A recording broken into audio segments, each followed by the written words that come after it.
You're about to see why this six-time Emmy Award-winning comedian and TV host of Almost Live, Fox Late Show, Day's End, and Match Game is delighting corporate audiences worldwide. I love accountants. I'm serious. They stay focused, stay on task, and they're not distracted by potential happiness. Well, he brings me coffee every morning, wakes me up with a cup of coffee. He sends me flowers for no occasion.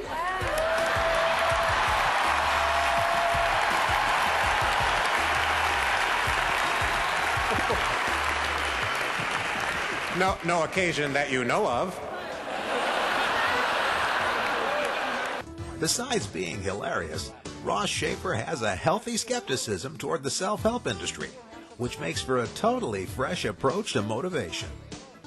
That's why I wrote this book, Nobody Moved Your Cheese.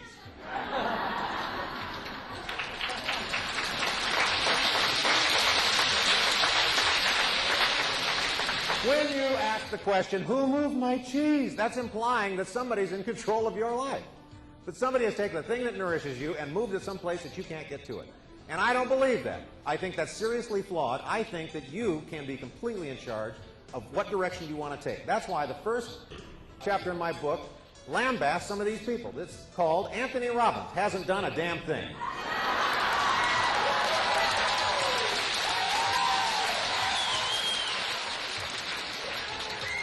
Who is this guy? Do you know why he's famous? Because he bought commercials to tell you he was famous. But he's selling enthusiasm. It's enthusiasm, this guy. I tell you, he is so optimistic. If he ever went to jail, I'll bet he'd tell people he lived in a gated community.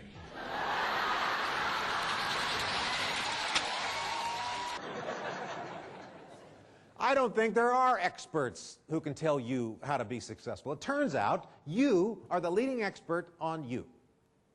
Nobody knows more about you than you do. Nobody knows about your abilities, your family dynamics, what's going on at work. You know that.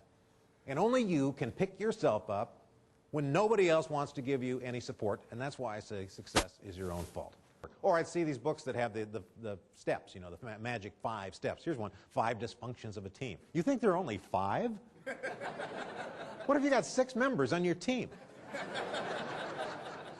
How about this one, 7 powers of questions? The 11th element, like we're supposed to know the other 10. 10 stupid things men do, what you know is a lie. There might be 1,010. But they're not just 10 things we do wrong. Then there's this one. It's sold up to 15 million copies now worldwide. 15 million copies. 16 years later, it occurs to Steve, you know what? There's an 8th habit. I completely forgot.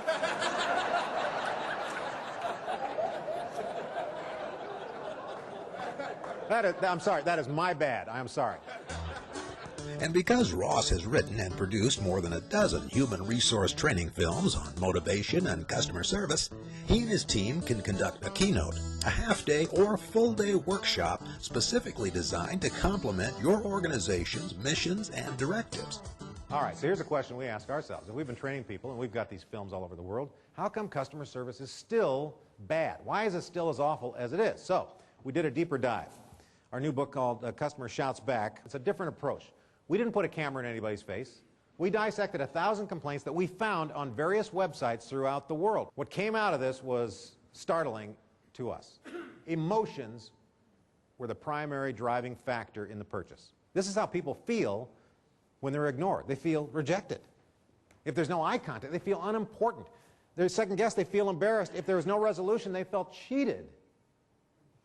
These are the exact same emotions you and I have in a personal relationship, because they can't tell the difference. We only have one emotional barometer in our lives. That's how we decide we like people, we don't like those people. We like that person, we don't like that person. We're using the same measurement. This is how they feel. They feel vulnerable, helpless, anxious, embarrassed, out of control. We always thought that the customer was always right. And the truth is the customer is always vulnerable because they need you for something. And anytime you need anybody, you're vulnerable. You know, ask yourself, if the customer didn't need you for something, would they be a customer? No, they would not be a customer. You would be an ATM. But we're not. We're human transaction machines. Ask yourself this. Now, you guys are probably very comfortable going to Home Depot, but a lot of people are not. They wander up and down those hallways there, and they look at the sign, and they can't figure, they may not even know the right name of something they're looking for, and there are thousands of items to pick from. They see a guy in an orange vest, he sees them, and he runs away. How about Victoria's Secret? Probably, I'm not very comfortable shopping in there, and those snooty salespeople will not try anything on for you.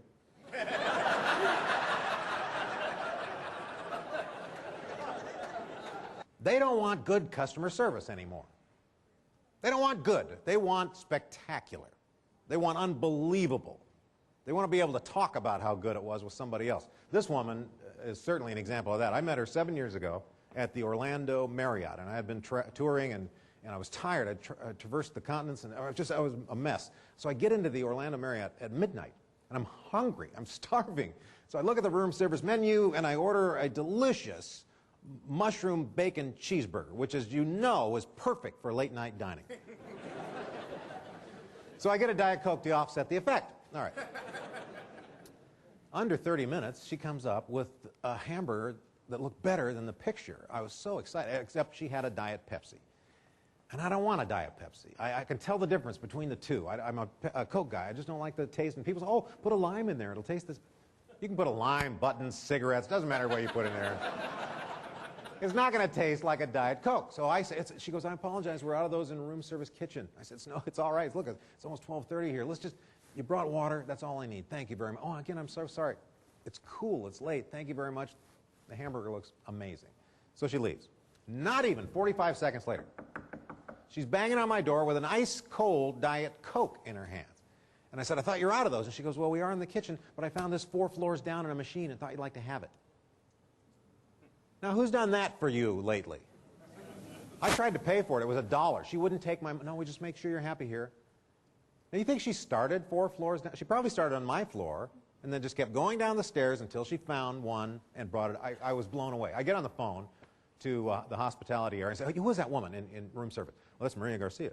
You know what she just did? I travel all the time. That's never happened to me before. She wouldn't take my money. I went on and on and on. He goes, well, thank you very much, Mr. Shafer. Would you mind saying something to the hotel manager? I said, yes. So I get his extension. I call him up and I say, hey, you got a woman in room service named Maria Garcia. You know what she just did? And I travel all the time. I go through the whole story with him. He says, thank you very much, Mr. Shafer. Would you mind writing a letter to Marriott International?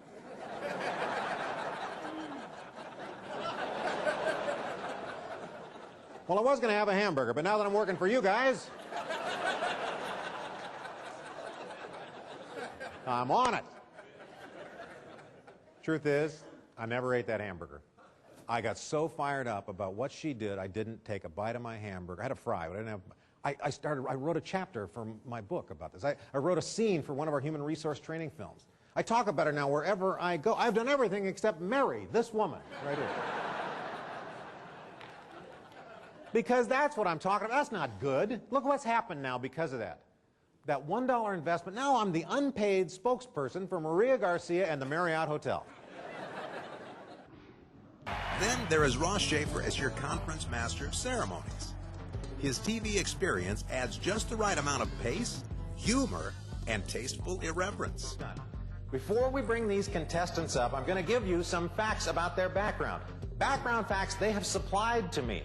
All I'm doing is giving you what they told me. After a fashion.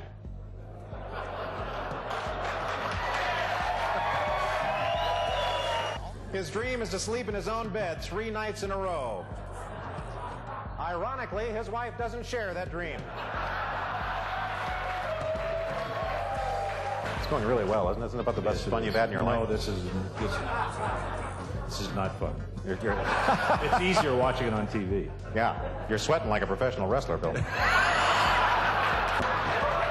Ross is also the preferred choice for hosting your multi-day conference. Keep things upbeat and on task, and able to get the most out of your A-list speakers. So, whether you hire Ross as your opening or closing keynote, a seminar leader, or master of ceremonies, your attendees will leave a Ross Shafer experience energized and inspired. I got the answer. The answer is somebody is watching you every minute you're alive. Your efforts are reflected in every single thing that you do and everything that you say. And you have the power to change a person's life by the way you do things and by the encouragement that you give other people. And you know why I know that's true is that every single person in here can think of a person's name on the top of their mind like that who changed your life. How cool would it be that we asked somebody else and it was your name that was on the top of their mind? Now you know why meeting planners everywhere say, Ross Shafer made me look like a hero. Remember, nobody moved your cheese. You're in charge of your own passion and your own life. Have a great year. Thank you very much. Thank you very much. Thank you. Thank you very much.